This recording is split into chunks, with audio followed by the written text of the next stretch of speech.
I slept in the Pirin National Park and it is absolutely stunning. You can see the snow down there. It's pretty cold. It's -1 and there's a monastery just down the road, so I think I'm gonna go and check that out.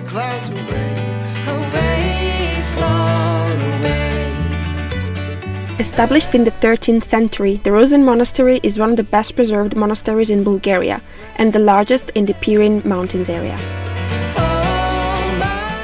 Besides well-preserved wall paintings, the monastery is famous for its stained glass and unique wood carvings.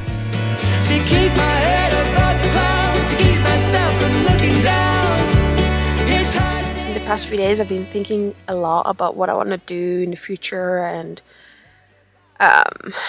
which direction I want to go, and I came to the conclusion that I need to get a dog. And I know it's very deep, but I just realized that whatever I do, if I'm not on a company of a dog, I'm just not as happy. Even now, traveling without a dog, it's not the same.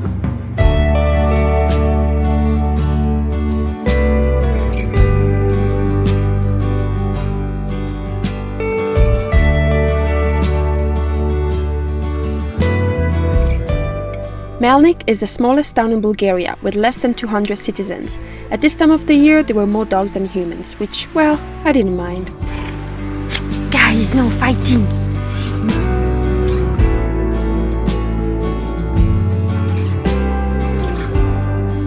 I was hoping to visit the Kortopolov house, the largest Renaissance house in the Balkans, but unfortunately, it's closed on Tuesdays. That's what I wanted to go and see. Luckily, a friendly cat consoled me.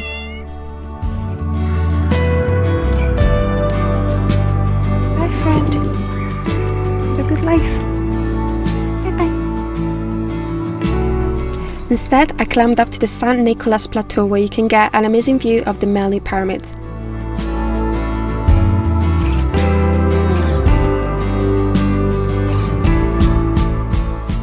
Those are unique sand formations that can reach heights up to 100 meters. I was there golden hour and the view was, well, breathtaking.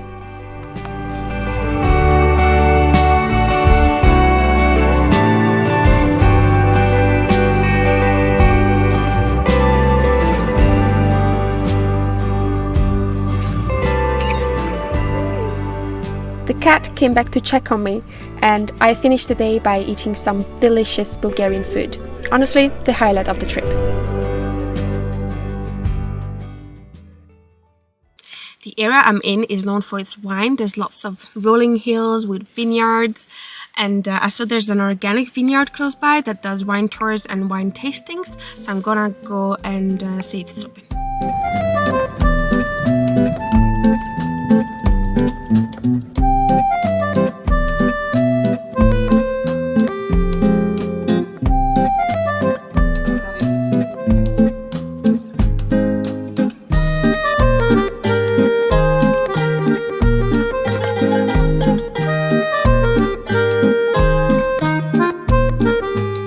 The guy that's doing the visit actually spent a lot of time in Italy, so I'm getting a guided tour in Italian. How nice is that?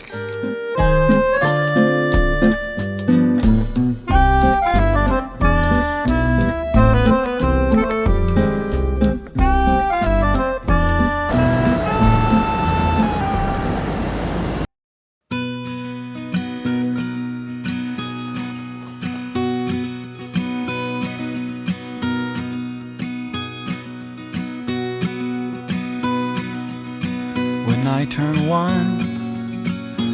This over here is Lake Kerkini. I am back in Greece. I'm still in the north of Greece, and I was really looking forward to see this place because it's a national park and it's a fantastic place for birdwatching. I think that in warmer weather you will also be able to see flamingos and water buffaloes. I spent another few days in Bulgaria. I actually stopped at some hot springs in the real south of Bulgaria that were free, and you could just park your van next to them. And they were so hot as well. It was so nice. And I met up with two other girls traveling in their vans, so I had a real nice last few days in Bulgaria. 'Cause I told you just laugh and say it's in my head. Flamingos! But it's all true.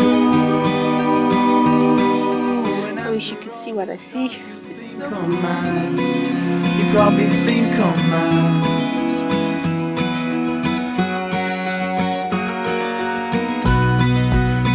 When I turn one and all the world starts turning twos, it seems like everyone around me played with glue.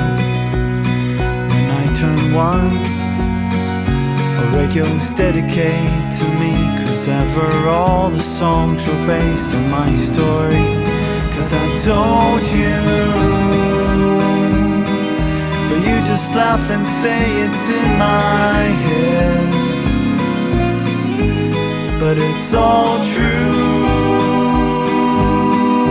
And after all this talk, you think I'm mad. You're so big. You probably think I'm mad.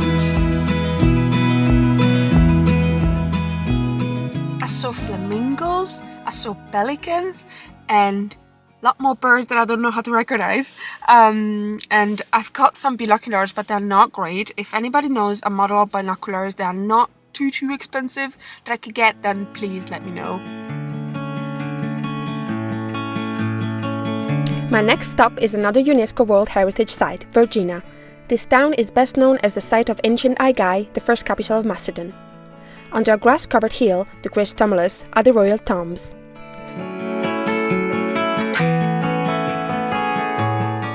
This is one of the world great burial sites alongside with Mycenae, Troy and the Egyptian Valley of the Kings. Like them, the most significant tombs, including that of Philip II, father of Alexander the Great, were discovered unlooted and virtually intact.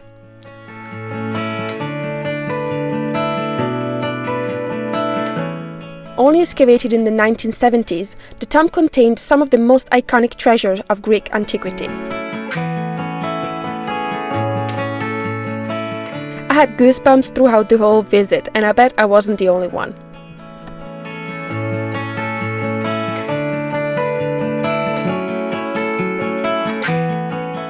I think that today museums are free, because I went in and they didn't make me pay for the ticket, and it was full of people, so busy. So I'm gonna try and go to another museum that's close by and see if it's free as well, and if so, I'm gonna check if there's any other museums around. But it's lunchtime and I'm gonna have this sad looking Beijing style soup that I got in Bulgarian Lidl. Let's see if it's any good. Yummy.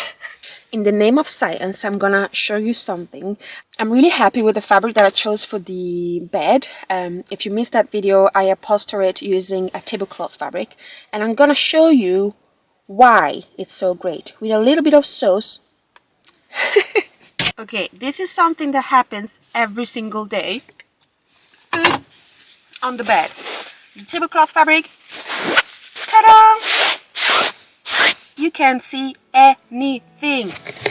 It's amazing. Next, I visited the newly built Museum of Aigai. This museum was very white, the rooms were very big, and the artifacts were displayed in a very aesthetically pleasing manner. I particularly enjoyed this exposition of clay impressions of paws and this one of nails.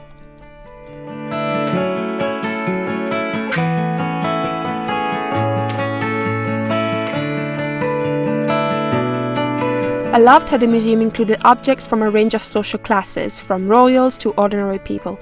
I found it gave a more holistic view of the people who once inhabited Aigai.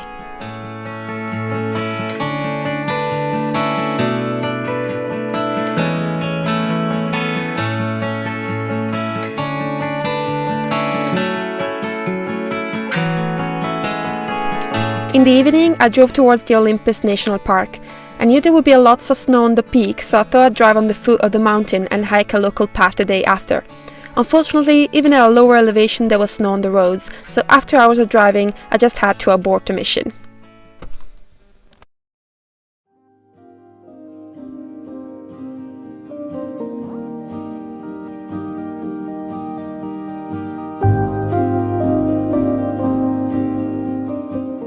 Last night I ended up driving to the closest village that didn't have snow, and I got there pretty late. It was dark obviously, and I was trying to find a spot. And normally cemeteries and schools are really good at in villages when you're trying to find a spot and it's late at night. So I just found a school and a park next to it.